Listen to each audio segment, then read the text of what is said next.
దుర్మార్గమైన చర్య ఏంటంటే కనీసంగా ఇప్పటి వరకు కూడా ఆ నిందితుడిని మరి పోలీస్ కస్టడీలోకి తీసుకొని విచారణ మొదలుపెట్టిన దాఖలు లేదు. ఆ తల్లి మొన్న మేము హాస్పిటల్లో కలిస్తే అన్న ఒక మాట గుండెల్ని పిండి వేసింది.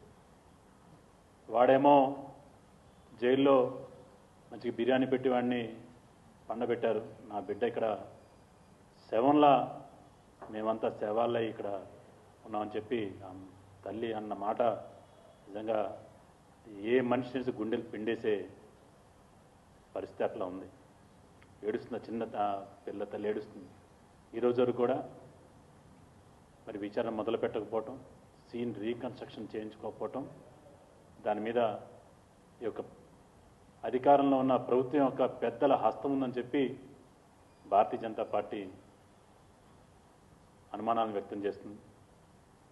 మరి ఆ రోజు నుంచి ఈ రోజు వరకు కూడా నిమ్స్ ఆసుపత్రి యాజమాన్యాన్ని, ఆ డైరెక్టర్ని మనకు హెల్త్ బులెటిన్ విడుదల చేయమని చెప్తే పాము చావకూడదు, కర్ర ఇరగకూడదన్న పద్ధతిలో ఆ పాప స్టేబుల్గా ఉంది, హెల్త్ స్టేబుల్గా ఉందని చెప్పడం తప్పితే ఆ పాపకు జరిగిన ఏమేమి గాయాలు జరిగినాయి, ఏంటి పరిస్థితి, ఎటువంటి వైద్యం అందిస్తున్నారు, ఎప్పటికి వైద్యం పూర్తవుతుంది, అసలు ఆ పిల్ల మళ్ళీ లేచి నడవగలుగుతుందా లేదా, ఎందుకంటే వెన్నెముక అంతా కూడా డ్యామేజ్ అయిందని మాకు తెలిసిన సమాచారం. కాలు కూడా పూర్తిగా స్పర్శ లేదని ఆ తల్లి చెప్తున్న వివరం. మరి ఇటువంటి పరిస్థితుల్లో మరి ప్రభుత్వానికి భయపడి నిమ్స్ డైరెక్టరు కేవలం అంటే కేవలం కంటి తుడుపు చర్యలాగా మరి భారతీయ జనతా పార్టీ పెద్దలు, జాతీయ నాయకులు సుధాకర్ రెడ్డి గారు మేమంతా కలిసి వెళ్ళి డిమాండ్ చేస్తే చిన్న ఒక హెల్త్ బులెటిన్ ఇవ్వడం జరిగింది. నిన్న ఆ తల్లిదండ్రుల సమాచారం ప్రకారం ఆపరేషన్ చేస్తే అవి కూడా ఫెయిల్ అయిందని మాకున్న సమాచారం. కానీ ఇప్పటికి కూడా ఆ యొక్క నిమ్స్ ప్రాపర్గా హెల్త్ బులెటిన్ ఏమేమి జరిగింది ఆ పాపకు అనేది ఇచ్చిన పరిస్థితి పాప అనుకోలేదు.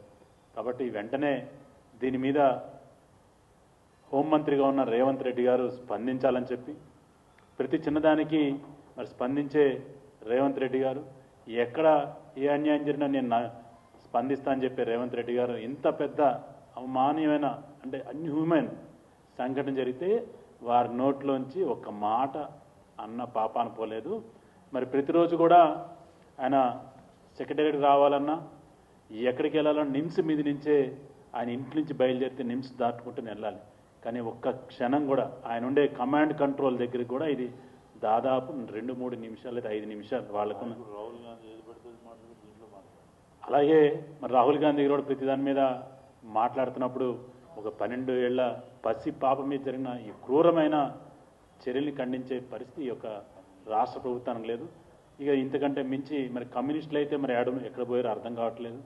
అదేవిధంగా ఖమ్మంలో కూడా ఇంతకుముందు పాలస్తీనాలో ఎక్కడో మరి దాడులు జరిగితే అక్కడున్న ముస్లింల గురించి, వారికి మద్దతు గురించి ఈ కమ్యూనిస్ట్ నాయకులందరూ కూడా పెద్ద ర్యాలీని తీసి పసిపిల్లల చేత ఆ యొక్క హిజబులతో మరి వేషాలు వేయించి చనిపోయిన పిల్లలాగా బొమ్మలా తయారు చేయించి వాళ్ళ మీద రక్తం అంతా ఉన్నట్టుగా ఆ విధమైన చేసిన అక్కడ హార్వెస్ట్ స్కూల్ రవిమార్తి గారు ఎటుపోయారో నాకు అర్థం కావట్లేదు.